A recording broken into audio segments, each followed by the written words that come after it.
Y aquí estamos con uno de los episodios más esperados, que mucha gente me ha estado escribiendo, preguntándome, José Luis, ¿cuándo el próximo episodio de Los Históricos? Bueno, acá estamos. Le había dicho que estábamos trabajando con el nuevo estudio y acá estamos porque lo prometido es deuda.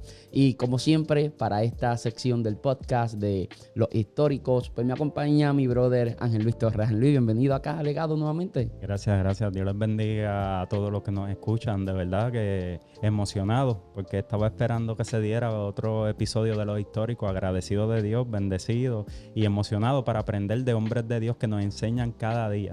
No, definitivamente. Y como te digo, ahora mismo te encuentras en una nueva etapa, ya que la última vez que grabamos, Melanie, tu esposa, estaba embarazada. Ahora ya son padres, o sea, ya eran padres, ¿no? Pero ya por fin tienen a Noah entre sus brazos. Cuéntame esa experiencia de ser papá estos primeros meses. Estos primeros meses han sido retantes. Hermosos, pero a la vez retantes, ¿verdad? Claro. Porque cuando uno está acostumbrado al tiempo, mucho tiempo libre y todo eso, cuando viene la criatura es muy amada y querida, pero uno se tiene que adaptar ahora a nuevos hábitos, a que el tiempo ya no es el mismo, sino aprender a ser buen administrador del tiempo para poder hacer las cosas que uno habitualmente hacía. Pero de verdad que agradecido de Dios, bien contento con esa bendición que Dios me ha dado, hermoso hijo que se llama Noah. Está precioso, está ahora mismo en casa. Una bendición de Dios, de verdad que sí, estamos muy contentos. Está en casa ahora mismo y acaba de pasar alguien por ahí para no perder la costumbre en este nuevo estudio. Siempre pasa alguien con la música dura, Ángel Luis, y siempre hay alguien que nos interrumpe, pero bendecimos a los incircuncisos de acá que les gusta tener el volumen para que el mundo sepa la música que les gusta escuchar. Y bueno, una honra que usted esté al otro lado. Si le gusta lo que está viendo acá, lo que va a estar escuchando, compártalo para que sea de bendición a la vida de alguien más. Recuerde suscribirse a este canal, dejar un comentario por ahí abajo y compartirlo para alcanzar a otras vidas. Escúchanos en el podcast Legado, disponible en todas las plataformas de podcast. Y si no estás escuchando desde cualquier plataforma de audio, Spotify, Apple Podcast, Anchor o cualquiera de esas, pues sepa que estamos acá en YouTube, en nuestro canal que consigues como José Luis Torres. Y bueno, sin más, Ángel Luis, qué bueno que estás acá y la gente me ha estado escribiendo mucho, por eso no es falacia que comience diciendo que este es el podcast más esperado, porque es que mucho la gente me ha estado escribiendo y la verdad es que no lo habíamos hecho porque yo estaba en la mudanza, en la preparación del nuevo estudio y tú estabas con todo el procedimiento de recibir a Noah acá en casa, en tu casa me refiero, ¿no? Y adaptarte a este nuevo proceso. Cuéntame tu experiencia leyendo sobre Adoniram Judson, que es el personaje o la persona, ¿no?, de quien vamos a estar hablando hoy. Impresionado con su historia, muy buena como todos los históricos que hemos leído, pero tiene enseñanza muy buena que podemos aplicarla a nuestra vida, porque aparte de que nosotros hablamos de hombres de Dios que impactaron la historia, no solamente eso, sino que aprendemos de cada una de estas historias y lo llevamos nosotros como personas que hablamos de estos históricos, aprendemos de ellas y yo por lo menos en lo personal trato de aplicar lo que aprendo a mi vida. A veces no es fácil, ¿verdad? Porque los hábitos se forman cuando tú haces algo de continuo todos los días, se forma un hábito y yo trato de aplicar eso a mi vida, pero de verdad tiene una enseñanza muy buena. Yo creo que si hay una palabra que pudiera definir cada uno de los históricos sería retante, ¿no? Creo que cada vez que terminamos de hablar de alguno de los históricos, terminamos sintiéndonos desafiados desafiados en el aspecto de que fueron hombres de Dios tan extraordinarios dentro de sus deficiencias, dificultades, problemáticas que enfrentaron. Todos fueron extraordinarios en el Señor, en la labor del Señor, sobre todo en la pasión y la entrega hacia el Señor. Y eso es desafiante para uno en el aspecto de que a veces uno se siente tan pequeño. La comparación nunca es buena, ¿no? La comparación nunca es buena, pero a veces uno se siente tan irresponsable, tan inerte. Uno se siente como que no ha hecho nada en comparación con estos hombres, aunque redundo, ¿no?, en que no es buena la comparación. Pero acá estamos para hablar un poquito sobre Adoniram Judson. Y cuando hablamos de Adoniram Judson nos tenemos que ubicar en los Estados Unidos, en el estado de Massachusetts, exactamente para el año 1788, siglo XVIII, finales del siglo XVIII. es cuando comienza la vida de Adoniram Judson. Ahora, es interesante porque este hombre que nace allá en Malden, creo que se pronuncia, es el primer histórico del que nosotros hemos hablado acá que sale de la nación norteamericana. Creo yo, quizás me estoy equivocando porque ya llevamos varios históricos, pero creo que de todos los que hemos hablado, casi todos son de Europa, de Asia, pero de acá de Norteamérica o de Centro Suramérica no habíamos tocado a nadie. Y acá comenzamos con Adoniram Judson, que cuando comenzamos a hablar de él, el 9 de agosto de 1788 es el día de su nacimiento. Un hombre que por lo escrito se entiende que nace dentro de una familia cristiana. Pero no es que nace dentro de una familia cristiana, sino que era una familia bastante diligente, una familia que le enseñó a crear el hábito de la lectura. Quizás fue una de las primeras cosas que comenzaron a hacer en la vida de él. Desde que él aprendió a leer, le enseñaron a crear el hábito de leer la Biblia mínimamente un capítulo al día, de manera que antes de que ya él cumpliera 4 años de edad, ya él había aprendido a leer y tenía el hábito de leer al menos un capítulo de la Biblia al día. Y es que el padre de él, de Adoniram, era un hombre bastante que buscaba la excelencia, era un hombre, iba a decir competitivo, pero quizás no sea el adjetivo correcto para aplicar, pero un hombre de excelencia o que le gustaba la excelencia y que exigía esa excelencia en sus hijos. Adoniram, por supuesto, vivía bajo la presión de que tenía que mostrarse excelente ante su padre, pero era una situación de que el padre siempre trataba de alcanzar la perfección absolutamente en todo. Este tipo de cosas yo digo que es bueno, pero al mismo tiempo es muy negativo, ¿no? Porque la gente que casi siempre está buscando la perfección, por lo general encuentran la excelencia. Porque quizás nunca llegamos a ser perfectos, pero en busca de la perfección se alcanza la excelencia. Y hay personas que alcanzaron la excelencia precisamente encaminándose en lo que es la búsqueda de la perfección. Pero si vemos la antítesis de lo que digo, también tenemos que estas personas casi siempre viven insatisfechos porque a pesar de tener logros extraordinarios, siempre están con la mentalidad de que se puede mejorar, de que se puede hacer mejor. Y por supuesto que las cosas siempre son mejorables, las cosas siempre se pueden hacer mejor, pero también uno tiene que desarrollar la capacidad de disfrutar las pequeñas victorias del camino. Por eso cuando una persona se establece objetivos en la vida, es importante no solamente tener una visión a largo plazo, sino también tener pequeños objetivos a corto plazo. Porque esos objetivos a corto plazo, debo decir, son los que nos ayudan a sentir esa satisfacción de que sentimos que estamos avanzando, de que estamos teniendo un progreso. Pero si solamente tenemos la mirada puesta en la meta o en la perfección, hasta que no lleguemos allá, vamos a carecer de ese sentir de satisfacción, que era el caso de Adoniram Judson. Aunque el padre lo estaba haciendo en buen sentido y que fue bueno, el problema es que cuando tú le enseñas la perfección a tus hijos, que sean perfectos en todo lo que hagan, porque eso fue lo que el padre le quería inculcar a él, que todo lo que hiciera alcanzara la perfección y que lo hiciera bien. De hecho, eso fue tan extraordinario en él que dice que él ganó un premio del ser el primero en su clase. Y sus padres estaban bien contentos por eso. Pero cuando tú le enseñas esto a tus hijos, que traten de ser lo mejor en lo que hacen, tú tienes que enseñarle también que muchas veces van a fracasar. Porque el problema es que si tú creas a tus hijos con una mentalidad que siempre alcanza la perfección y de ganar, cuando tú le enseñas eso y tú no le enseñas que en la vida también se va a fracasar, cuando fracasen va a ser un golpe muy fuerte para ellos. Porque todo el tiempo en su mente lo que tenían era perfección y ganar.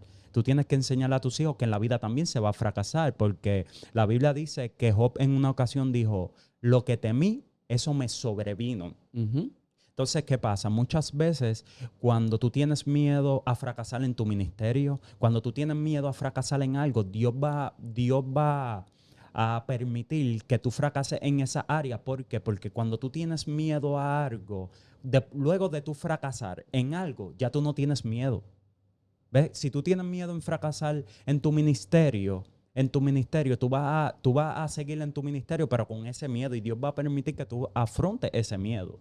Sí, no, lo que pasa es que el fracaso no es fracaso a menos que no aprendamos de la experiencia. Es lo único que se puede denominar realmente fracaso. Cuando tenemos contratiempo en el camino, pero aprendimos del contratiempo, no es fracaso, fue una gran lección de vida. Y por eso es importante nosotros desconectarnos de lo que vivimos en el aspecto de no convertirme en lo que yo viví. Porque una cosa es lo que yo viví, otra cosa es quién yo soy. Y yo pude haber vivido un fracaso, pero eso no me convierte en un fracasado en la vida. Porque la gente más exitosa atraviesan por pequeños fracasos. Porque el camino al éxito se construye con esos pequeños fracasos. Y si yo me defino a mí por una experiencia que yo tuve de fracaso y me pongo el sello de fracasado, nunca voy a lograr nada en la vida. Pero si aprendo la lección de la experiencia, ya no se debería llamar fracaso.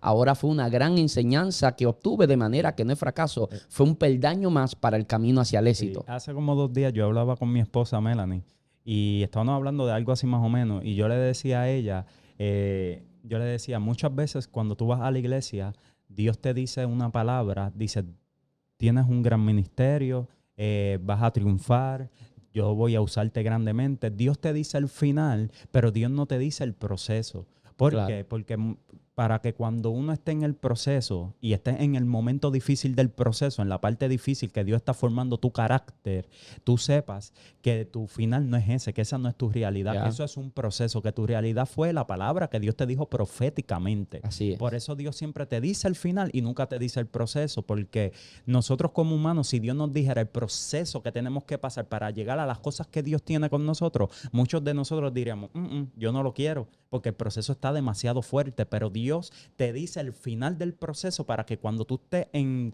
las temporadas difíciles de que Dios está formando tu carácter, tú digas, espérate, yo estoy pasando esto, pero esto no es mi realidad. Mi realidad es que Dios dijo que yo voy a triunfar y eso te va a dar la es fe tu y la realidad, pero no es tu esperanza. verdad. Exacto, Dios te va a dar la fuerza y la esperanza de esa palabra profética que te dijo para que tú te agarres y tú en el proceso de que Dios está formando tu carácter, tú cojas fuerza para llegar a la meta. Definitivamente. Cuando comenzamos a ver a este hombre, Adoniram, él de momento comienza a crecer, un hombre intelectual, un hombre aplicado en sus disciplinas, ¿no? En los estudios, en las cosas de la casa. Era un hombre que siempre vivía bajo el consejo de sus padres.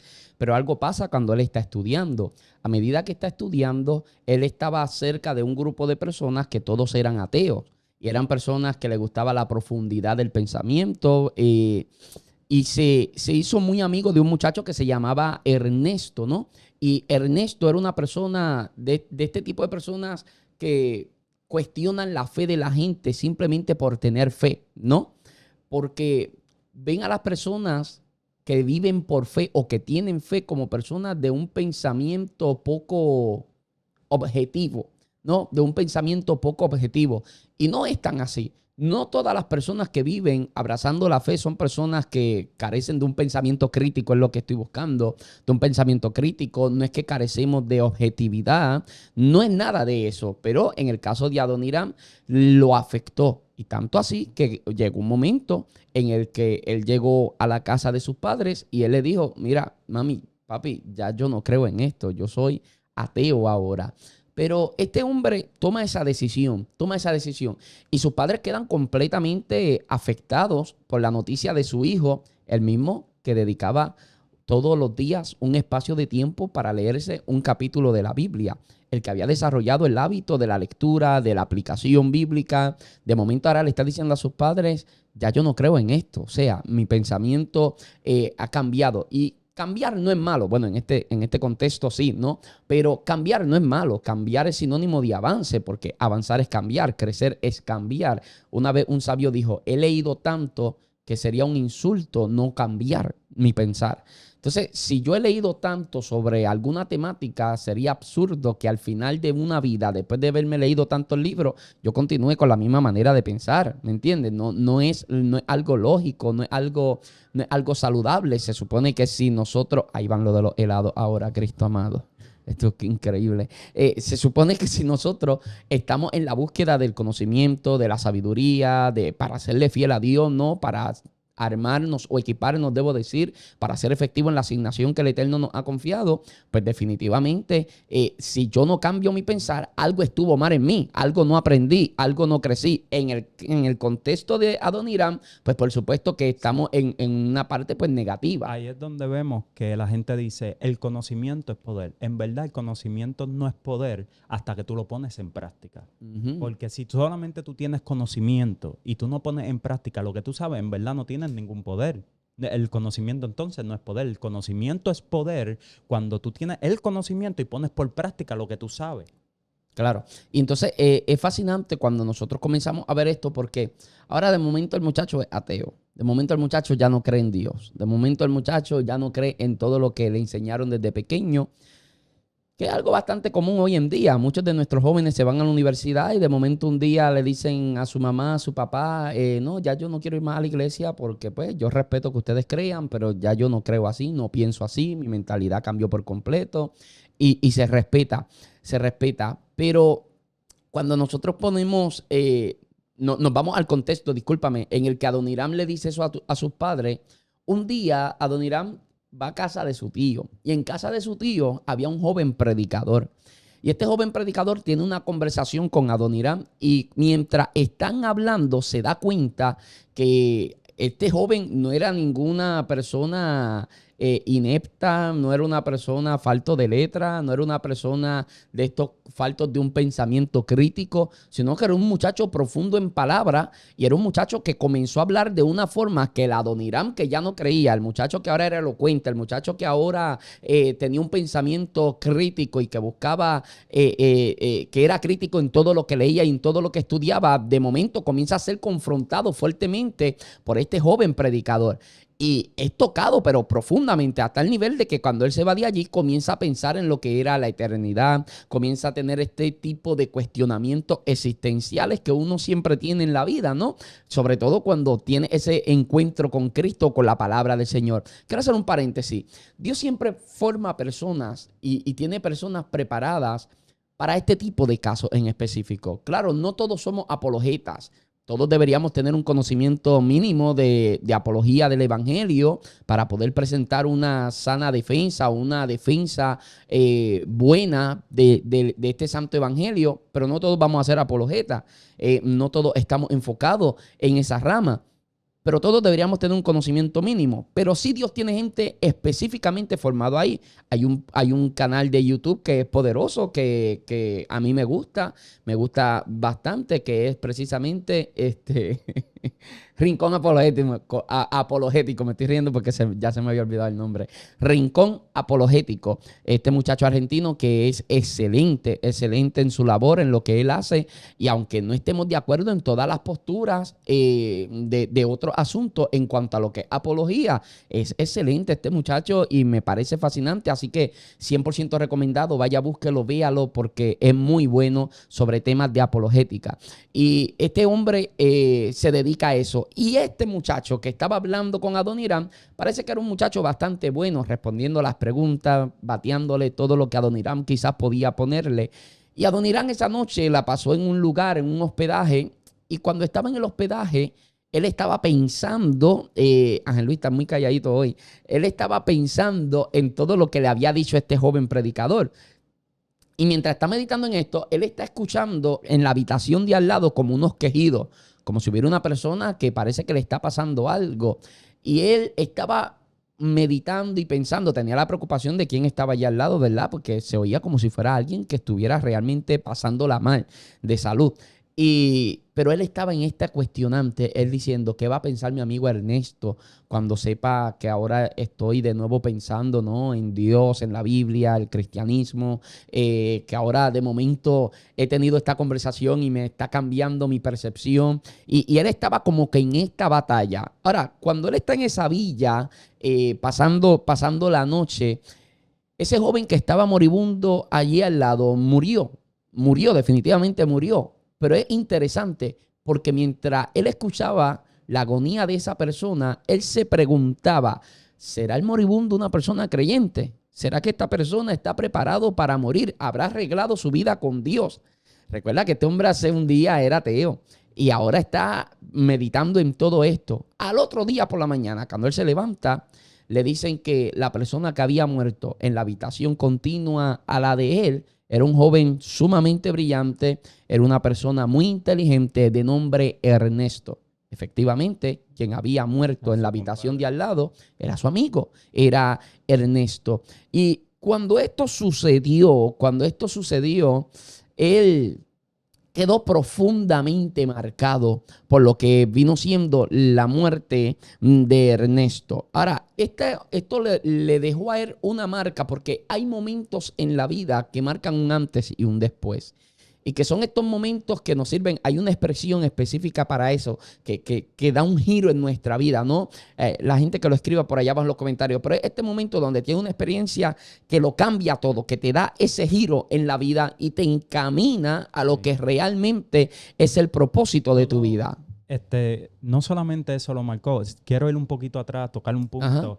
que es la conversación que él tiene con este joven acerca del alma, que este hombre obviamente no solamente era elocuente, estaba lleno del poder de Dios. Claro. Que ninguna conversación que tú tienes con las personas la semilla cae en tierra perdida, porque solamente bastó con una conversación que tuvo con un joven lleno del poder de Dios y del conocimiento de la palabra para que él empezara a pensar en la eternidad y en su alma.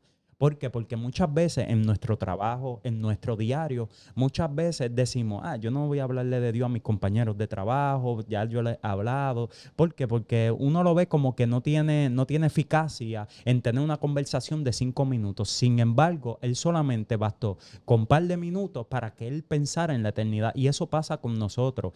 Nunca eches por menos hablar la palabra de Dios a alguien que tú piensas que no la va a recibir. Y hay momentos, iba a decir algo más. No. Hay momentos, porque en estos días estaba predicando y yo estaba hablando de cómo a veces el Espíritu, el Señor nos pone esas oportunidades divinas, esos encuentros divinos, como por ejemplo, a veces estamos en el supermercado y la señora que está frente a nosotros, nosotros no la conocemos, no sabemos quién es, pero es de estas señoras extrovertidas.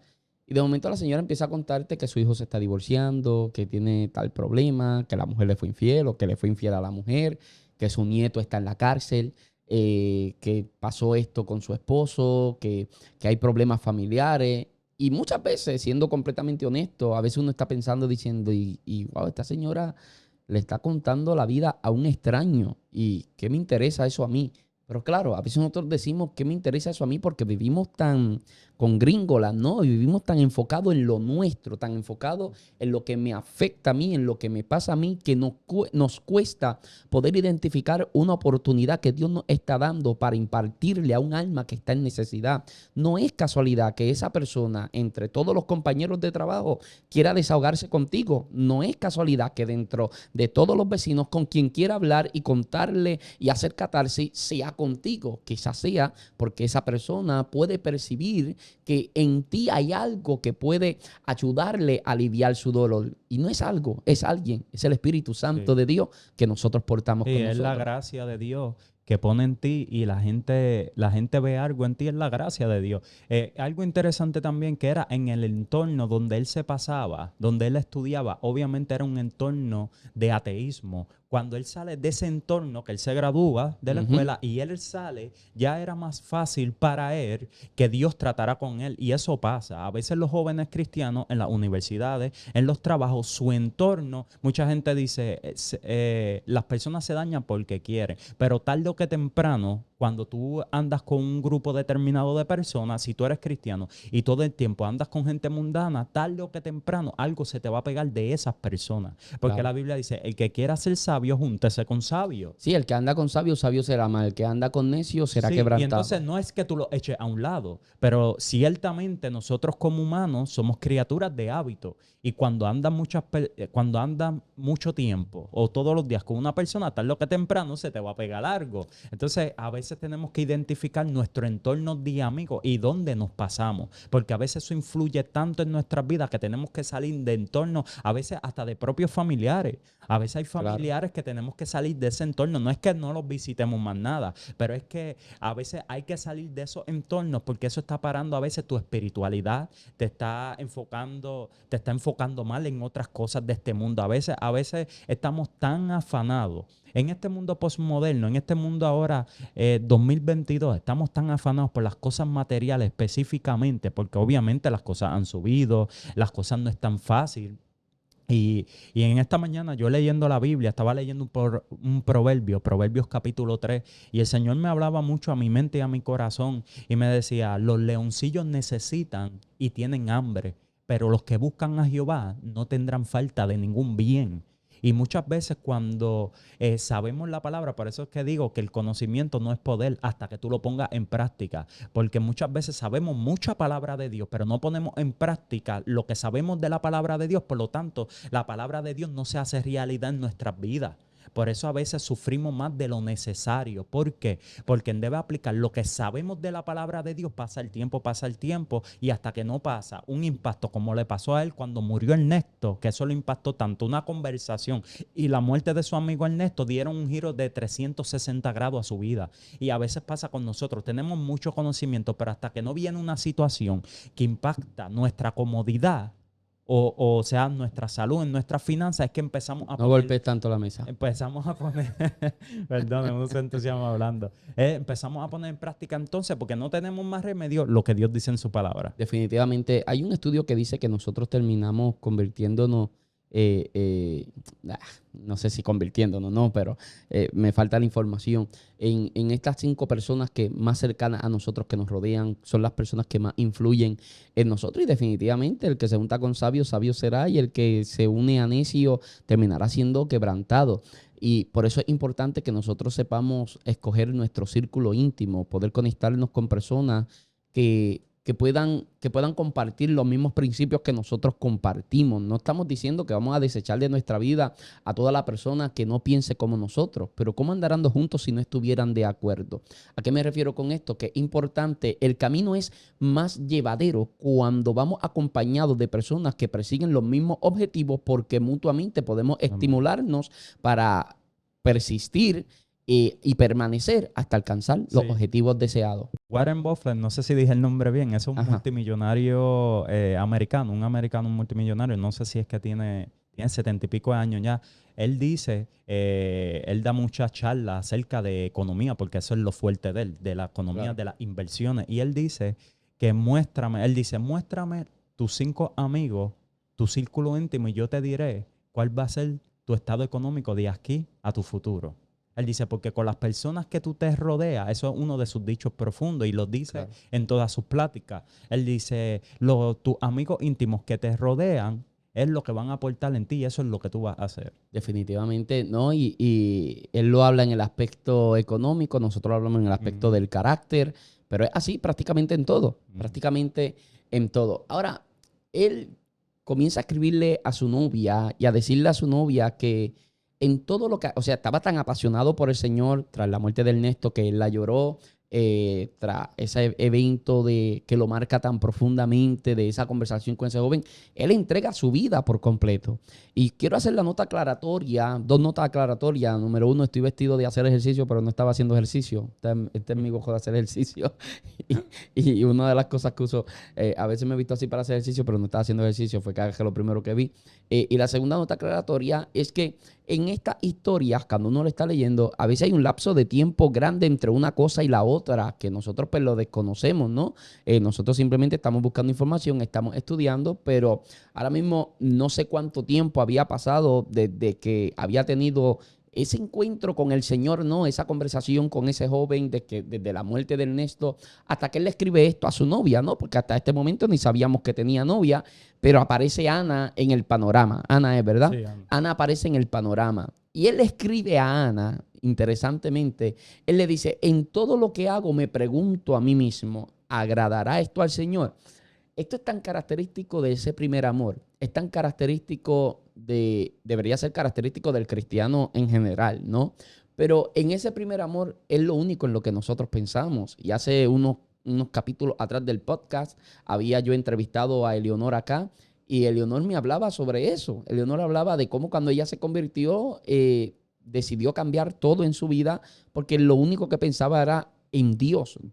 Dios era todo. Mi alfa, mi omega, mi levantar, mi acostar, era absolutamente todo. Y entonces, ahí eso es una etapa de enamoramiento que nunca debe dejar de ser. Hace poco grabé un episodio que todavía no ha sido publicado, va a ser publicado en 2 semanas, hablando sobre el matrimonio. Y en ese episodio, no se lo pierdan, véanlo. En ese episodio hablo sobre el enamoramiento. Estoy con los pastores Emanuel y Marieli hablando sobre fisuras matrimoniales. Y en ese episodio, que está editado y está subido y todo, lo que pasa es que está programado y no lo he publicado, yo comienzo a hablar sobre la importancia del enamoramiento en el matrimonio. Porque una cosa es amar y otra cosa es estar enamorado. Y yo puedo perder el enamoramiento y seguir amando.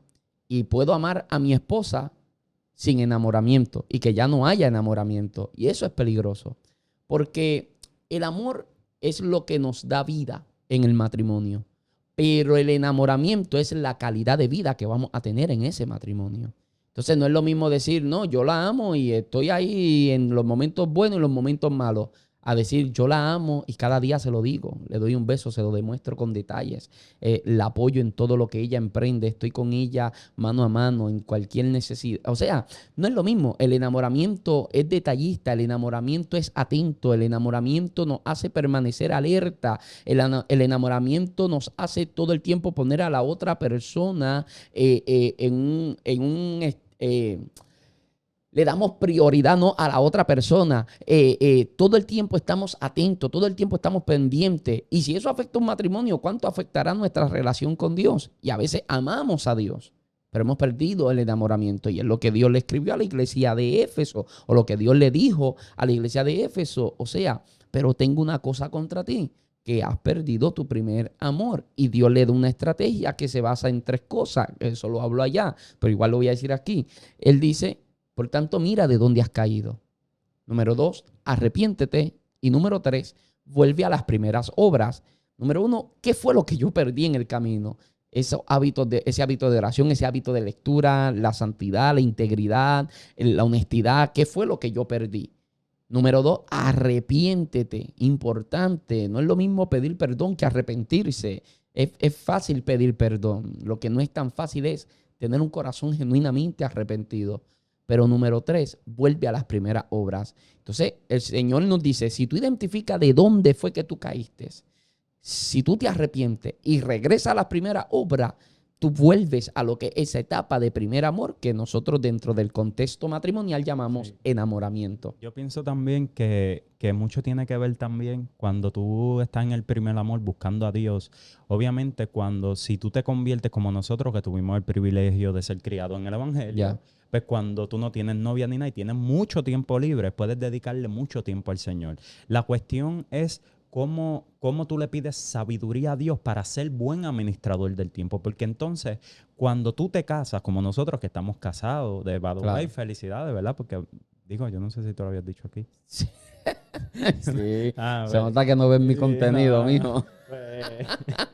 Pues entonces, se nota que no ven mi contenido. Porque hay tener, varios videos ahí que dicen grandecito. Pues que vas a tener otra nena. Pues obviamente el tiempo no es como antes. No. Obviamente ahora no tienes más tiempo libre. O sea, ahora tienes más ocupaciones porque ahora tienes una casa que mantener, tienes tu familia, tienes que dedicar tiempo a tus hijos. Yo estoy en esa etapa de ser buen administrador del tiempo. De hecho, en todas mis oraciones, eso nunca falta en yo pedírselo al Señor, que me dé sabiduría para ser buen administrador del tiempo. Claro. Porque entonces, ahora tú estás enamorado de Dios todavía, pero ahora tienes menos tiempo. Entonces, la clave es qué tú haces ahora, porque antes tenían mucho tiempo. Y ahí es donde nosotros tenemos que entender que no es lo mismo tiempo de calidad que mucho tiempo. ¿Por qué? Claro. Porque tú puedes estar 2 horas orando, pero en esas 2 horas la mente se te fue casi 1 hora y 50 minutos, la mente te estuvo vagando en otras cosas y nunca oraste, no pasaste tiempo de calidad. Estuviste 2 horas, pero en verdad no oraste. Sin embargo, puedes estar 15 minutos en la mañana cuando te levantas, porque a lo mejor no tienes más tiempo, porque tienes que atender a tu hijo, porque tienes que ir a trabajar, pero tuviste tiempo de calidad con el Señor. Tuviste tiempo, sentiste la presencia de Dios. Y a veces confundimos eso con que decimos, no, es que yo no estoy en el primer amor porque ya no tengo tanto tiempo como antes. Pero es que Dios está todo el tiempo contigo. Ahí es es donde tú aprendes que en la mente tú puedes orar, aunque tú estés en el trabajo y estás en un momentito, puedes hablarle al Señor. Cuando estás guiando para ir a tu trabajo, puedes hablar con el Señor en tu mente, porque Dios está contigo en todo lugar. Y cuando tú aprendes esas técnicas que te enseña el Espíritu Santo, que en tu trabajo tú puedes orar, aunque no estés arrodillado, que en el carro tú puedes orar, que cuando estás atendiendo a tu hijo, tú puedes hablar con Dios en tu mente, tú empiezas a entender que eso también es oración y tiempo de calidad. Igual como estaba antes, cuando tenías mucho tiempo, te empiezas a sentir lleno del poder de Dios, porque orar es hablar con Dios. Y cuando tú entiendes eso, que en el supermercado y todo, tú puedes tener una comunión íntima con Dios, ahí tú empiezas como antes. No tenías el mismo tiempo de antes, pero te adaptaste a estas nuevas temporadas que estás teniendo de que tienes tus hijos. ¿Por qué? Porque Dios te está dando sabiduría. Todo es ser sabio con el tiempo. Yo pienso que eso es una de las claves. Ángel Luis se altera y empieza a predicar. No, en eso tengo que mejorarlo. Que mejorar, lo está haciendo excelentemente bien. ¿Qué pasa? De momento este hombre está ahí en esta experiencia de ese primer amor y siente el llamado de Dios de ir por el mundo y hacer discípulos, de ganar el mundo para Cristo. Pero cuando él siente este llamado de Dios, él está 100% convencido de que Dios lo está llamando. De hecho, dice que en un lugar donde guardaban heno, por allí él se reúne con un grupo de amigos de él y ahí deciden entregarle su vida al servicio a Dios. O sea, cuando dice, Orlando Boyer dice que dedicaron su vida al servicio a Dios, se refiere, ¿no? Porque ya le habían entregado su corazón a Cristo y vivían para Dios. Pero se refiere a que ahora se estaban entregando para lo que es el servicio de las misiones, el servicio ministerial, servir dentro del cuerpo de Cristo. Y de momento, cuando ellos hacen eso, para esa misma época suceden dos cosas importantes. Él está completamente decidido a que él va a ir tras las misiones. Y hay varias cosas importantes. Y es que, número uno, la Universidad de Brown le hace un ofrecimiento para que forme parte de los docentes de la universidad. Cosa que él rechaza porque ya le está convencido de que Dios lo llamó a ir a las naciones a ganar almas para él, a las misiones. Lo segundo que sucede es que lo invitan, aunque no mencionan nombre, pero dice que lo invitaron a pastorear una de las iglesias más grandes de Norteamérica, o sea, de los Estados Unidos, para esa época. Y él también los rechazó. Y cuando su papá y su mamá se enteraron de que él había rechazado la oportunidad de pastorear la iglesia más grande, de ser docente en la Universidad de Brown, los padres se afligieron, comenzaron a llorar porque él decidió inclinarse hacia las misiones antes que pastorear, antes que ser maestro, antes que cualquier ese tipo de cosa, decidió dedicarse a las misiones y los padres lloran. Y aquí tenemos algo importante, porque ahorita teníamos padres afligidos porque el muchacho se hizo ateo. Ahora tenemos padres afligidos porque el muchacho se quiere ir a las misiones dedicándose al Señor. Y en ambos estamos viendo las lágrimas de amor paternal o maternal. Estamos viendo esa preocupación de los padres. Porque todo padre desea que sus hijos vivan para Dios. Todo padre desea que sus hijos se entreguen al ministerio, a Cristo primeramente, ¿no? Y que puedan vivir en el ministerio. Eso sería extraordinario, claro. Yo soy de las personas que creen que porque yo soy ministro, mis hijas no tienen que ser ministras. O sea, esto es importante. Si mi hija quiere ser doctora, va a ser doctora. Yo no voy a empujar a nadie al ministerio porque yo creo que no todo el mundo tiene ministerio de altar. Hay gente que no funciona desde un altar, pero funciona desde una oficina. Y es importante nosotros entender que no todo ministerio es ministerio de altar. Entonces, el mundo no es transformado por evangelistas, misioneros, pastores solamente. El mundo es transformado por el doctor que es cristiano, por el abogado que es cristiano, por el enfermero cristiano, por el maestro cristiano, por el policía cristiano. Así es como el mundo es transformado. Entonces, cuando uno ve que un hijo se está entregando a los caminos del Señor, se está entregando al ministerio, pero estamos hablando de las misiones en una época donde no hay internet, donde no hay teléfono, donde un viaje para las misiones eran meses los viajes que podían estar, donde el peligro era real, donde una persona podía morir y tú enterarte que ese hijo tuyo, ese familiar, enterarte 4 o 5 años después, si es que te llegabas a enterar que había muerto. O sea, estamos hablando de que era un tiempo de mucha dificultad, donde el mundo no era conocido como nosotros lo conocemos hoy en día. Había muchas partes del mundo, Dios bendiga al caballero, donde el mundo no era conocido como nosotros lo conocemos hoy en día. Hay muchas partes del mundo que para otras personas eran como inexploradas, ¿no? Y no es porque no habían sido descubiertas o cosas por el estilo, sino porque se tenía muy poco conocimiento sobre esos lugares. Y inicialmente el deseo de él es ir a India.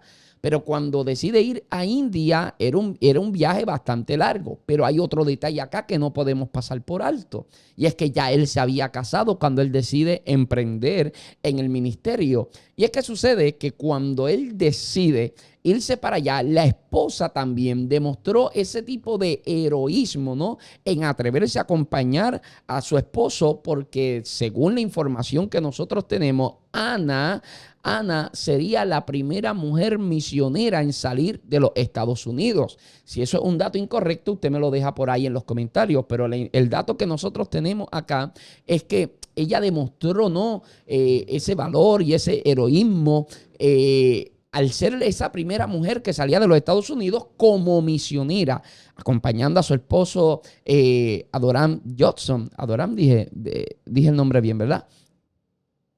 Adoniram, no es Adoram, Adoniram. Adoniram Judson. Ahora, es interesante porque esta muchacha también es especial, Ana, y vamos a estar hablando de Ana un poquito ahora. Y es que Ana era una muchacha que había sido marcada por Dios profundamente.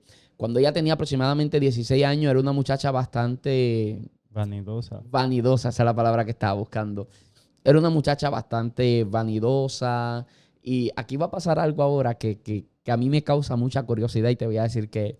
Porque ella un día, siendo una muchacha bastante vanidosa, cuando tenía 16 años, un día se estaba preparando para ir al servicio y cuando se estaba preparando para un culto, teniendo ya 16 años, un día quedó impresionada por estas palabras que decía que no sé si fue que lo escuchó, no sé si fue que lo leyó, pero ella se estaba preparando para el culto y de momento estas palabras la marcó, que decía que hay personas que se entregan a los placeres y viviendo están muertos. A mí no me parece una frase súper poderosa, pero lo es.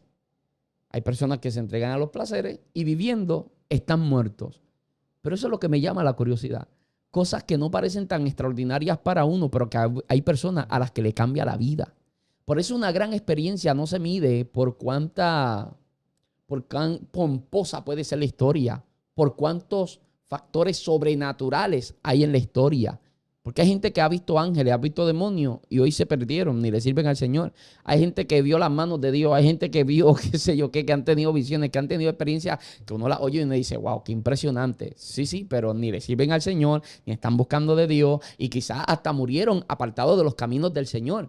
Porque una gran experiencia no es cuánto de lo sobrenatural involucra esa historia. No es cuántas cosas o factores sobrenaturales hay en la historia.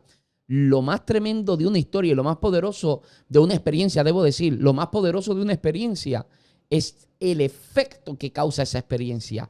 Si esa experiencia, por mínima que parezca o por minúscula que parezca, por insignificante que parezca, te ata a Cristo. Porque hay gente que han tenido experiencias sobrenaturales y viven a espaldas de Dios. Pero hay personas que llegaron a un culto, se le pararon los pelos y hasta el día de hoy viven rendidos a los pies de Cristo. Adoniram, en el caso de Adoniram fue cuando Adoniram. En el caso de él fue cuando tuvo... Yo también estoy diciendo Adoram hace rato.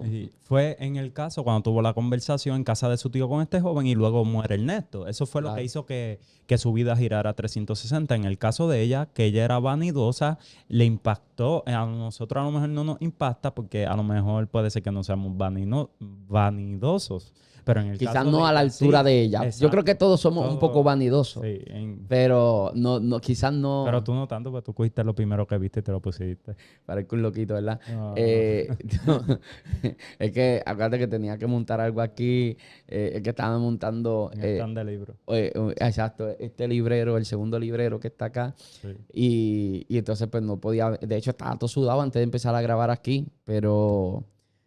No crea, a veces uno es bastante vanidoso y es triste, ¿no? Porque uno viene Nosotros venimos de pobreza. Sí. Claro, la pobreza de la que nosotros venimos No es extremo, no obvio. se compara a lo que se vive en Venezuela, a lo que se Ujú. vive en algunos territorios de África, del continente africano, pero dentro del contexto puertorriqueño, nosotros vivimos pobreza, ¿no? Dentro de Ujú. lo que se considera pobreza en Puerto Rico. Y a veces uno es bastante orgulloso. Sí. Yo pienso que la vanidad no se trata si tú tienes dinero o no. No, Es no, una actitud, definitivamente. es una actitud, porque uno hemos Es como la conocido, soberbia. exacto, hemos conocido gente que tiene dinero y son humildes. Y uno dice, ya, Ujú. che, de verdad que es bien humilde, ¿sabes? Y hemos conocido gente que son pobres, pero son vanidosos. No hay nadie más rico que Dios y más humilde que Él. Ajá. Y no hay nadie más pobre que el diablo y más soberbio Así que es. Él. O sea, que eso es una actitud Sí, de... eso tiene que ver con el corazón. Sí. Es una cuestión de carácter. Esto de la soberbia, o sea, la altivez de espíritu, lo que viene siendo la vanidad, todo eso tiene que ver con eso. Ahora, para ir avanzando, ya casi vamos a la recta final, pero vamos a entrar ahora a las misiones que este hombre tuvo. Este hombre decide irse junto con su esposa. Antes de irse, importante, el Señor comenzó a proveerle absolutamente todo lo necesario. De hecho, él salió con una buena cantidad de dinero de Estados Unidos.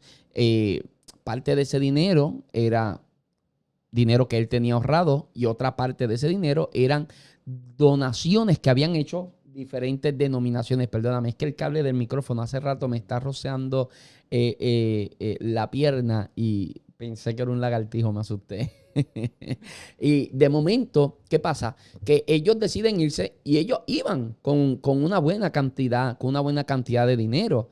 Pero el viaje hacia la India era un viaje que no era corto, ¿no? Como 4 meses. Por lo menos 4 meses iban a estar en alta mar. Así que antes de él irse, se despide de su hermano. Y es interesante porque su hermano, el Natán se llamaba, no el Natán, sino corrido, el Natán.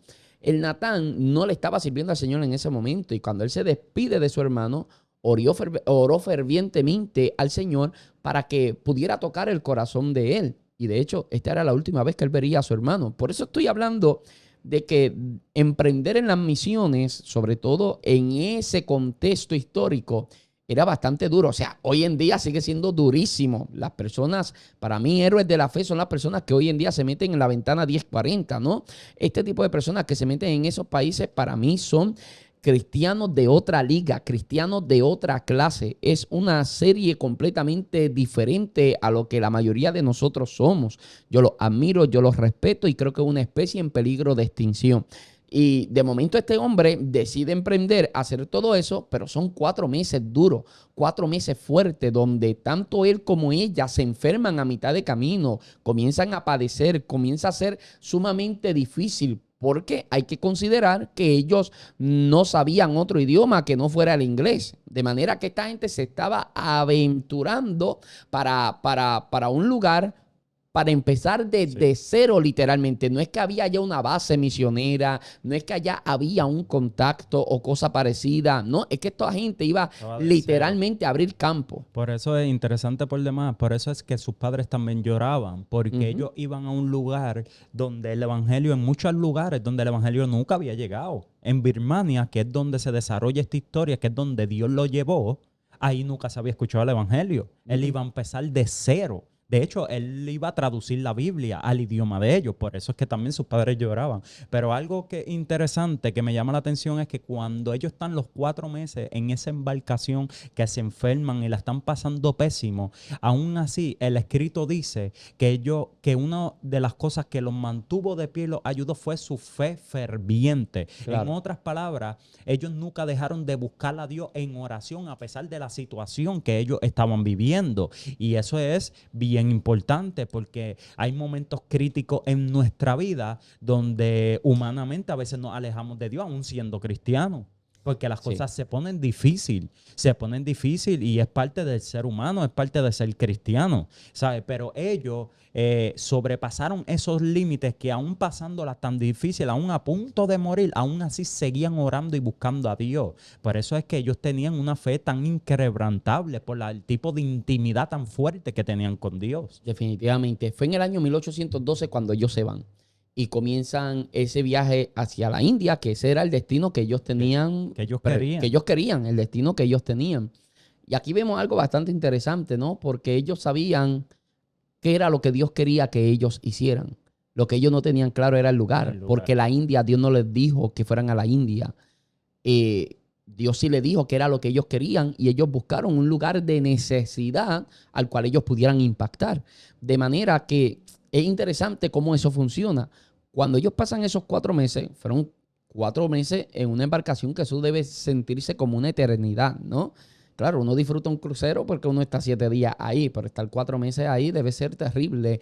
Y claro, y por supuesto ellos no estaban en un crucero con los lujos que uno tiene en un crucero y con todo lo bien que uno lo pasa en un crucero. De hecho, cuando llegaron estaban tan debilitados que la esposa no podía ni siquiera sostenerse en pie. En camilla. La tuvieron que bajar en camilla. Era una cosa realmente fuerte. Pero ellos llegaron a un lugar llamado Cálcuta y en Cálcuta algo sucede. Ellos se quedan allí en ese lugar. Cuando ellos venían en estos 4 meses estudiando la Biblia, la denominación a la que ellos pertenecían no bautizaba con sumersión de agua en las aguas, no sumergían a las personas en las aguas. Y luego ellos llegan a la conclusión basado en el estudio que ellos estaban haciendo, de que sí, de que tiene que haber sumersión se dice, la verdad es que no sé cómo se pronuncia, pero que tiene que la persona tiene que ser sumergida en el agua, ¿no? Y ellos no lo hacían así. Y ellos no lo hacían así. De manera que cuando llegaron a Cálcuta, ellos decidieron bautizarse de esa forma, la forma en la que lo había hecho Jesús con Juan el Bautista y la forma en la que lo hacía la iglesia primitiva. Ahora, cuando estaban en esa ciudad, pasó muy poco tiempo que parece que había una situación política que no les permitía estar ahí. Ahora, aunque la historia o al menos las fuentes que nosotros tenemos no especifican cuál era la situación política, ellos vivieron huyendo de país en país, ¿sabes? Y no fue por 2 ni 3 días, por espacio de 17 largos meses. Cuando hablamos de 17 meses, estamos hablando casi de año y medio, o sea, exactamente año y medio o año y 5 meses. Esta gente estuvieron ahí huyendo por 17 meses, de país en país, de país en país, con lenguas que ellos no conocían, que ellos no dominaban, hasta que terminaron llegando a un lugar que se llama Rangún en Birmania. Y cuando llegaron a Birmania, Johnson estaba casi exhausto por todo lo que ellos habían vivido, ¿no? Por todo lo que ellos habían atravesado. La verdad es que la esposa ya estaba moribunda, la esposa ya estaba en un estado casi catatónico. Y allí en Birmania, el imperio era, oiga bien, déjame leerlo, porque el imperio de la Birmania de aquella época era más bárbaro y de lengua y costumbre más extrañas que cualquier otro país que los Johnson habían visitado. Importante, porque en el país quizás más complicado es donde ellos deciden establecerse para hacer la obra que ellos emprendieron a hacer inicialmente para la India, pero que luego terminaron convenciéndose de que no era la India el lugar, que lo iban a hacer acá en Birmania. Y cuando comienzan a trabajar en Birmania, no fue fácil. ¿Sabe por qué no fue fácil? Porque los primeros 5 años ellos no hicieron otra cosa que estudiar la lengua, creando su propio diccionario, trabajando a profundidad para poder traducir la Biblia y entonces poder comenzar a hacer la labor de evangelismo. Y no solamente eso, sino que el rey de Birmania tenía una ley que decía que ninguna persona que viviera ahí podía adorar a otro Dios. No sabemos la religión que tenían en Birmania. No lo sabemos. Sí, no busqué esa información. Pero decía la ley que ninguna persona que viviera en Birmania podía adorar otro Dios, ni podían tener otras creencias que no fueran las de todo el mundo. En otras palabras, en Birmania todo el mundo creía en lo mismo. Cuando él llega, no solamente no sabía la lengua, sino que las leyes también estaban en contra de él. Por eso es que luego él cae preso también. Claro. No, y hay algo que ellos comprendieron que a veces a nosotros nos cuesta poder comprender. Cuando ellos llegaron allí a Birmania, ellos se dieron cuenta de que todo lo que ellos habían atravesado en el viaje, lejos de quejarse y lejos de cuestionarle a Dios por qué nos ha pasado todo lo que nos ha pasado, ellos sentían que era Dios cerrando puertas para que ellos entendieran que no era el lugar donde ellos tenían que establecerse ni el lugar donde ellos tenían que estar.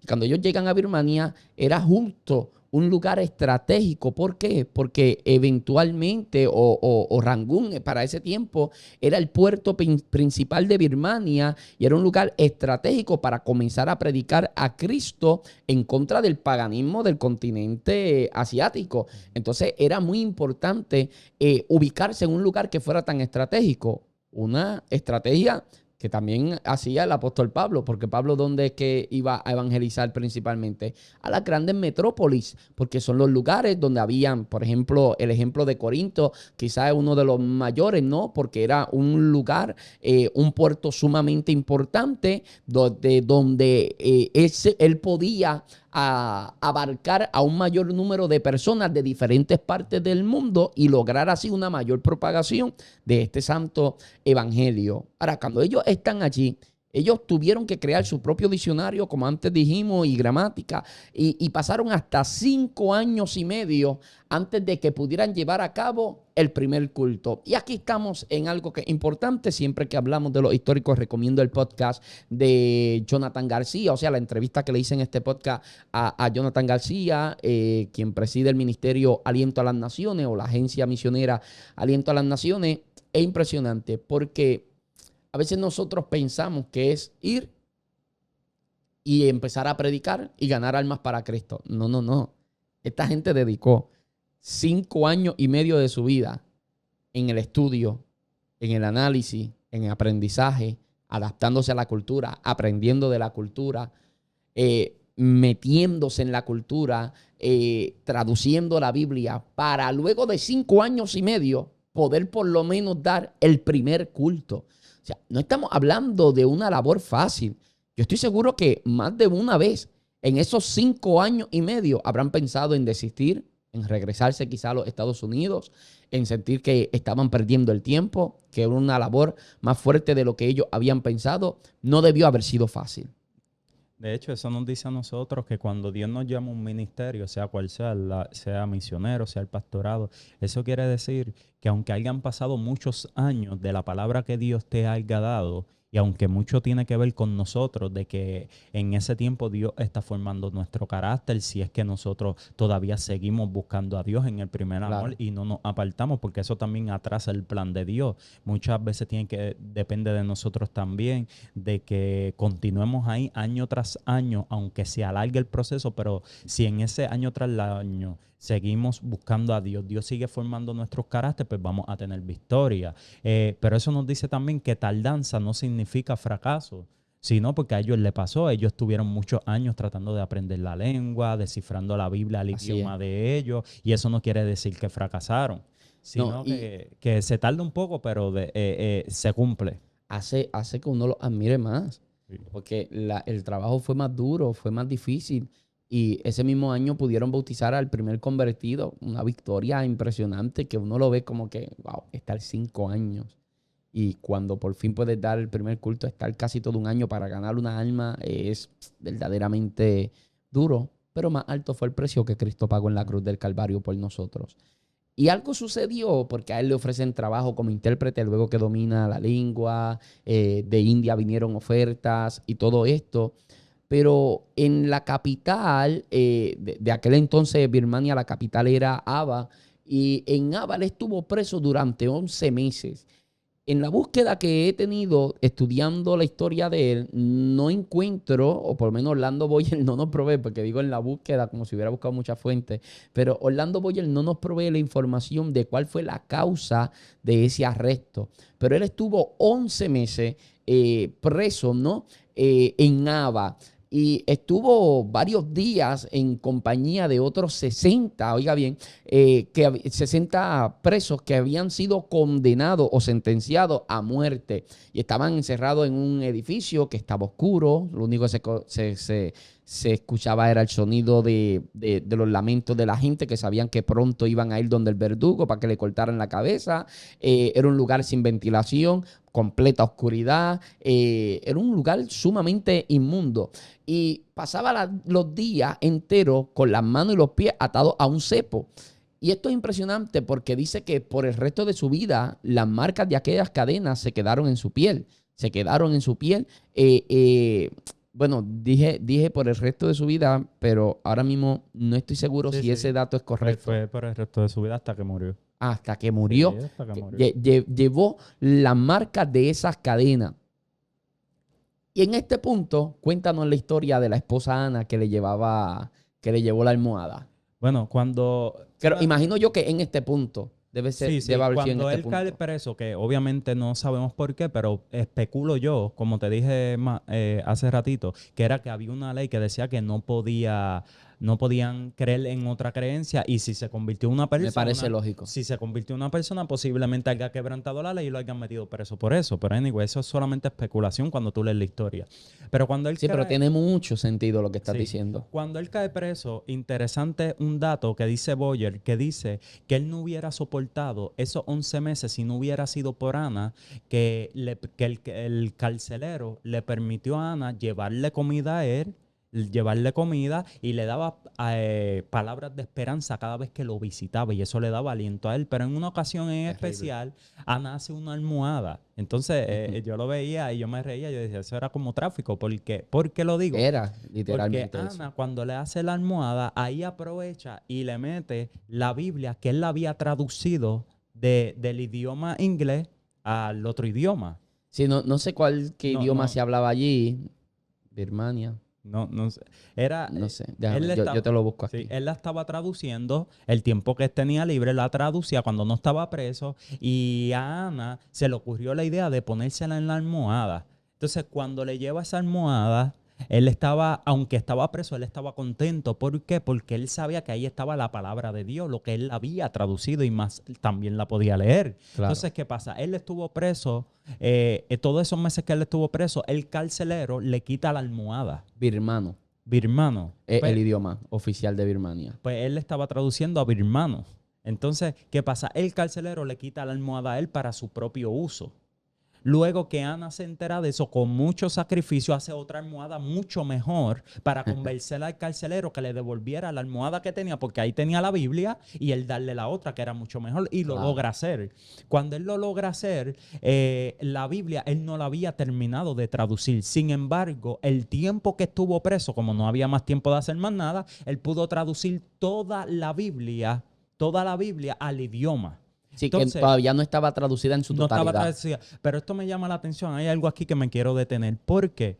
Porque en los momentos que nosotros pensamos, en los momentos que Dios permite que nosotros pasemos, porque una cosa primero debemos entender, que la Biblia dice en Romanos 8:28 que a los que aman a Dios, todas las cosas ayudan a bien. Cuando tú eres consciente de ese texto bíblico, tú no coges personal las cosas que a ti te pasan. ¿Por qué? Porque tú entiendes por ese verso bíblico que si Dios es tu Padre y Dios te ama, todo lo que Dios permite en tu vida no es para morir, sino que un propósito Dios tiene con lo que a ti te pasa en tu vida. Y cuando tú entiendes eso, cuando tú eres consciente de eso, la vida se te hace un poco más fácil, en el sentido que tú dices, ok, me pasó esto, no lo cojo personal, porque si Dios me ama y Dios lo permitió, un propósito tiene. Ok, lo que me llama la atención es que los 4 meses que ellos estuvieron en la embarcación, ellos pudieron descubrir entonces lo del bautismo.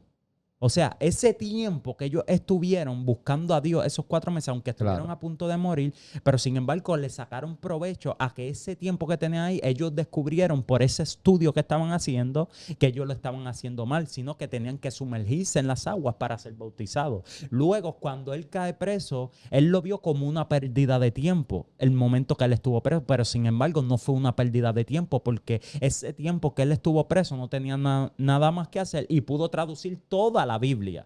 O sea, No, que los terrible. eventos que a uno le pasan, que uno lo ve como catastrófico, que uno dice, Señor, qué bueno tú vas a sacar de esto. Nada. Esto fue tan catastrófico en mi vida que nada bueno puedo sacar de esto. Y él lo decía, cuando tú lees la historia de él, él pensó que el tiempo que él estuvo preso fue una pérdida de tiempo, pero no fue una pérdida de tiempo.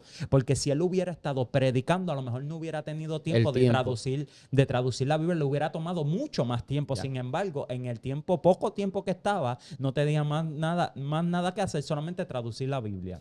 Sí, no, y algo sucedió que hubo un tiempo en que la esposa ya dejó de ir a la cárcel y Ajá. habían pasado muchos días. De hecho, él la había visto a ella como que no se veía bien físicamente y estuvo hasta 20 días sin ir Sin a ir. la cárcel y él estaba preocupado, hasta había pensado que quizás había muerto ella. Y cuando él sale de la cárcel, él trata de caminar, pero habían pasado 11 meses y mucho de esos tiempos lo había pasado atado a lo que eran a lo que era el coso ese, el cepo, ¿no? Atado al cepo con cadenas pesadas, de manera que sus pies estaban bien debilitados y con la poca fuerza que él tenía pudo llegar hasta la casa. Se encuentra con la sorpresa de que su esposa había dado a luz una niña, si mi mente no me es infiel. Había dado a luz Y estaba una, enferma. pero la esposa estaba enferma. Y no sé cuánto tiempo ya hacía que habían llegado allí a Birmania, pero antes de que se cumplieran los 14 años de haber estado allí en Birmania, la esposa falleció. Ana murió allí en Birmania. Y es interesante porque mucha gente queda completamente conmovida a ver la labor que Ana tuvo, no solamente como, porque hay gente que ve a estas grandes mujeres extraordinarias como la esposa del ministro, ¿no? Una colaboradora, una ministra, una mujer extraordinaria en Dios. Y a veces la gente las reduce la suelen reducir a la esposa del ministro, a la esposa del... No, no, fueron personas muy relevantes, muy importantes. De hecho, Adoniram no hubiera logrado muchas cosas. El No hubiera nombre de él sido por Ana. se me complica, pero si no hubiera sido por Ana, No muchas hubiera cosas no logrado. se hubieran logrado. Ahora, es triste ver que luego de unos meses que murió la esposa, la niña también murió. Murió la niña. Y pasa un espacio de 6 años y medio, él solo en Birmania, ministrando, predicando, tratando de ganar almas, tratando de crear discípulos, esforzándose por esta labor. Y a cabo de 6 años y medio, él termina casándose con la viuda de otro misionero. Y nosotros nos estábamos riendo. Nosotros nos estábamos riendo porque es que todos estos hombres de Dios que nosotros hemos hablado acá en lo Se habían casado histórico 3 y 4 veces. Es una fortaleza terrible. son hombres, De son hombres fe, que, esos que se hombres de fe. casaban 4 y 5 veces, una cosa increíble. Bueno, hubo uno de los históricos, no me acuerdo el nombre, pero ya íbamos como por la sexta esposa en la historia. Se habían tejado y y seguía casándose, se moría enseguida. Una cosa increíble. Pues esta no es la última mujer, así que eso lo vamos anticipando. Termina casándose discúlpame, con la viuda De de otro otro misionero. misionero, ¿no? Hombre que le sirvió a Dios y él dijo, bueno, pues hay que seguir hacia adelante en Cristo Jesús. Tú estás sola, yo estoy solo, seguimos. La obra continúa, la misión continúa y dos son mejores que uno, así que Y le hizo hijos también. sí, no, estamos bromeando Era aquí, bravo, pero era eran, bravo. eran hombres de Dios Sí. tremendos y esas mujeres que tenían toda la libertad y el derecho, ¿no? De volver a casarse, ¿no? Pero que es curioso, ¿no? Que todos los hombres que Sí. hemos hablado acá se han casado 3, 4, pero hubo uno que se casó como 5 veces y me daba una risa eso tremendo. Pues al cabo de esos 6 años y medio, pues él termina casándose con la viuda de aquel misionero, ¿no?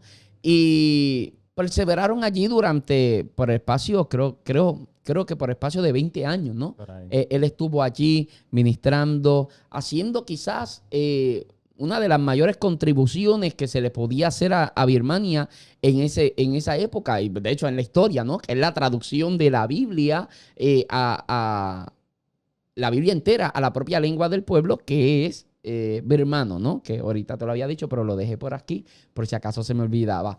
Lo había traducido a birmano y eso es una de las mayores contribuciones que se le puede hacer a un país, ¿no? Que ese país pueda tener la palabra de Dios en su propia lengua, en su propio idioma. Y después de haber pasado allí, de estar en el campo como extranjero, trabajando por 32 Ajá. años. Después de estar 32 años allí, yo tengo 31, cumplo 32 en un mes. Sí, en un mes. Cumplo 32 aproximadamente en un mes, 25 de julio. Después de estar 32 años allí, ya tú tienes 34. Voy No, a cumplir bueno, tú cumples 34 el voy a cumplir 29. 34. Ángel Luis, wow, tú cumples en unos días. Sí, ya mismo. Cae Cumple miércoles, una si no me semana. equivoco. Sí, el próximo miércoles, Sí. hoy es miércoles. Sí, te el voy a, próximo te voy a miércoles. decir lo que quiero de regalo cuando se acabe. Ah, me lo dice. Me lo dice. Para comprometer. Pero no puede pasar de 20 pesos tampoco, Ah. así. Creo que un poquito más. Bueno, Con Ibu, creo. bueno. Tranquilo. Vamos a ver qué pasa. Mami siempre decía, pues, porque uno le pedía cosas a mami, pues cuando yo va para arriba. Y nunca compraba nada de lo que nosotros queríamos ver, era siempre, pues cuando yo va para arriba. Y uno siempre se quedaba con eso, como que, Dios mío. Pero es que veníamos de una pobreza, no extrema, pero una pobreza. Sí. Lo que se conoce como pobreza en Puerto Rico. Para ir cerrando, Ángel Luis, después de estos 32 años estando allí, la esposa enferma. Y se la muere también. Sí, pero no lleguemos ahí, espérate, ¿qué pasa, tigre? Espérate, porque de momento él, para preservarle la vida a su esposa, pues no se quería quedar viudo, un hombre que se ha casado mucho, pero él no, la intención de él no es enviudar, ¿no? Habían procreado ya 3 hijos con esta nueva mujer, y perdonen, verdad, que digo nueva mujer porque es que no tenemos el nombre de ella. Ajá. Pero con esta mujer de Dios, pues habían tenido 3 hijos y después de 32 años decidió regresar a Norteamérica, a su tierra natal. Pero en vez de mejorar la enfermedad que ella tenía, pues empeoró mucho más hasta que pues terminó muriendo en el viaje y la enterraron allá en Santa Elena, que era un lugar por donde había pasado el navío. Adoniram quedó bastante marcado, quedó dolido, ¿no? Por la muerte de su esposa. Y cuando él llega a los Estados Unidos, después de haber estado tanto tiempo en el extranjero, tengo a Leonel escribiéndome muchos mensajes, después de haber estado tanto tiempo en los Estados Unidos, él se sentía un extraño en su propia tierra. Se sentía un extraño en su propia tierra, ya no tenía a su mujer, se sentía que no pertenecía, hablaba más en birmano que, creo que se dice así, hablaba más en birmano que en inglés. Era un hombre que ya se había adaptado por completo al estilo de vida de Birmania y a la labor que él hacía en Birmania, creando discípulos para Jesucristo. Él ya estaba empezando a sufrir de los pulmones, y se sentía bastante mal de salud también. Pero este hombre, cuando llega a los Estados Unidos, la gente conocía su historia. La gente conocía la labor de él, lo que él había hecho, lo extraordinario que él había hecho. Y cuando él estaba allí en los Estados Unidos, un día él termina convenciéndose de que él tiene que regresar a Birmania. Porque, o sea, en Birmania era el lugar donde él se sentía completo, era el lugar donde ya él se sentía en casa. Pero a los 8 meses de haber muerto su segunda esposa, él decide... Dice, ahora la quiero americana. Él decide casarse ahora con una americana. Decide casarse con una americana y embarca de nuevo para los Estados Unidos. O sea, conforme tratando yo de interpretar cómo está escrita la información, yo creo que lo que estuvo en Estados Unidos fue exactamente los 8 meses. O sea, murió la esposa, ponle que haya tardado un mes más en llegar a los Estados Unidos, quizás estuvo en Estados Unidos 7 meses. No se adaptó, no se acostumbró, no se sentía en casa, decidió irse a Birmania muchas veces, mucho tiempo más debo decir, sin cobrar nunca un centavo, sin nunca tener ningún tipo de sueldo, pero él decidió irse para allá hasta alcanzar la edad de 61 años, estando allí cuando entonces recibió el llamado para estar con el Señor. Este hombre, su deseo era ser enterrado o echado en alta mar, ¿no? Y allá en el mar Índico, creo que se pronuncia, fue cuando entonces a él lo echaron y todo eso. Pero sin lugar a duda, fue un hombre que se entregó a Cristo del todo. Murió joven también. Murió bastante joven. Y fue una persona que su corazón no estaba en otro lugar que no fuera en la labor de servirle a Cristo. O sea, su mente no estaba en otra cosa. Él no se sentía completo haciendo otra cosa que no sea haciendo lo que Dios le llamó a hacer en el lugar en el que Dios lo llamó a hacer eso. Y yo creo que si algo podemos aprender para cerrar acá, Si hay algo y hay algunas cosas que se nos están quedando de la historia, pero es que estamos de tiempo limitado y tengo que salir ya, que Leonor tiene una clase de la universidad ahora. Pero si hay algo con lo que yo me puedo quedar es que definitivamente nosotros tenemos que aprender a sentirnos completos. Bueno, no, eso es un disparate, perdone lo que acabo de decir. Pero qué lindo sería que únicamente nos sintamos completos cuando estamos cumpliendo con el propósito del Eterno. Que vivamos con esa insatisfacción en cualquier otra cosa que no sea en lo que Dios nos llamó a hacer. Porque no hay mayor fracaso en la vida que tener éxito haciendo algo que Dios no te llamó a hacer. Algo que quiero decir también es que en cierta ocasión, cuando él estaba falleciendo, él habla con alguien y Orlando Boyer dice que él dijo algo bien importante. Él dice que en todo lo que él logró y le pidió a Dios, tarde o que temprano, Dios se lo concedió. A lo mejor no como la manera que él la había pensado, pero todo lo que él logró, Dios se lo concedió de una o de otra manera. De hecho, el tiempo que él estuvo preso, que él pensaba que había sido una pérdida de tiempo, que obviamente sabemos que no fue una pérdida de tiempo porque tradujo toda la Biblia. Y segundo, se escuchó en otros países el sufrimiento que él había pasado en Birmania. Incluso en Jerusalén. Sí, eso es lo que iba a decir. No me sé el lugar específico, no me acuerdo, pero impactó tanto a los judíos que la historia de él, que la gente de ese lugar de Jerusalén empezaron a pedir misioneros por la historia de él. El sufrimiento de él fue un éxito. Porque muchas veces uno dice, el sufrimiento que yo paso no tiene ningún sentido. Claro. Sin embargo, el sufrimiento que pasó él en la cárcel abrió puertas al evangelio en otros lugares, aún después de él haber muerto. Fue tan impactante todo lo que él pasó, y fue todo tan dirigido por Dios que él estuviera preso. Todo lo que él pasó fue que Dios lo permitió. Y esto es duro de escuchar, pero todo lo que él pasó fue permitido por Dios para un bien mayor de lo que él pensaba. Que aún después de muerto, Dios impactó otras vidas y se convirtieron aún después de su muerte. Hasta el día de hoy que seguimos hablando de la historia de Adoniram Judson. Historia fascinante. Un hombre de 3 matrimonios, que cada una de las, fuera de toda broma, cada una de las mujeres con las que se casó fueron mujeres de Dios extraordinarias que se entregaron a la misión tanto como él. Porque la gente dice, no, el sufrimiento de Adoniram. Sí, pero ahí estaba Ana sufriendo, ahí estuvo su segunda esposa, ahí estuvo su tercera esposa. Mujeres de Dios extraordinarias, entregadas a la labor de Dios. Y bueno, déjenos ahí abajo en los comentarios qué lección usted aprendió con esta historia extraordinaria, fascinante. Pero que tenemos que irnos porque estamos un poquito tarde. Solamente invito a la gente a que siga a Ángel Luis como Ángel Luis Torres en las redes sociales, especialmente en Instagram y en Facebook también. Yo creo que él está. Ángel Luis no publica en Instagram más que en Facebook. Ángel Luis no publica nada más que historia, pero está allí.